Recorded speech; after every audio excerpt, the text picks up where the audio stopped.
రాజీవ్ గాంధీ విగ్రహాన్ని ఇవాళ తెలంగాణ సెక్రటేరియట్కి వ్యతిరేకంగా అమరవీరుల స్తూపానికి వ్యతిరేకంగా ఉన్న మధ్య ప్లేస్లో పెడతామని మేము ఆల్రెడీ దాన్ని పెట్టాలని చెప్పేసి ప్లాన్ చేసి దానికి సంబంధించిన మొత్తం కూడా డిజైన్ చేపించేసి ఆర్డర్స్ చేయడం జరిగింది. దీన్ని కాదని ఇవాళ తెలంగాణతో సంబంధం లేని ఇలా రాజీవ్ గాంధీ గారి బొమ్మ పెట్టాలని చెప్పేసి అనుకుంటున్నారు. ఇది వాళ్ళ భావ దారిద్ర్యం తప్ప మరొకటి కాదు.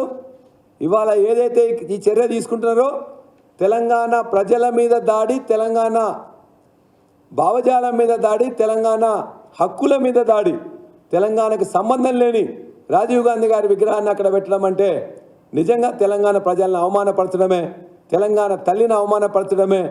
తెలంగాణ మొత్తాన్ని కూడా ఇప్పటికే అనేక పేర్లు పెట్టారు.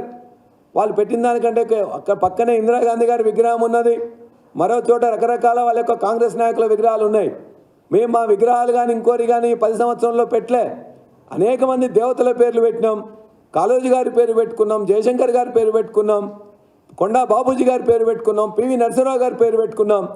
తెలంగాణ మేధావుల పేర్లు, తెలంగాణ ఉద్యమకారుల పేర్లు, తెలంగాణ భావకుల పేర్లు పెట్టుకున్నాం తప్ప ఇలా భావ దారిద్ర్యంతో కాంగ్రెస్ మళ్ళా రాజీవ్ గాంధీ గారి పెడుతున్నారంటే ఇది నిజంగా తెలంగాణ ప్రజలు మేధావులు ఆలోచించాలి. తెలంగాణ ప్రభుత్వం వెంటనే స్పందించి ఇక్కడ పెట్టకూడదని చెప్పేసి మేము డిమాండ్ చేస్తున్నాం. విరమించుకోవాలని కోరుతున్నాం. తెలంగాణ తల్లిని అవమానించొద్దని కోరుతున్నాం. తెలంగాణ భావజాలం మీద దాడి చేయొద్దని చెప్పేసి ఇలా కాంగ్రెస్ ప్రభుత్వాన్ని మేము కోరుతా ఉన్నాం.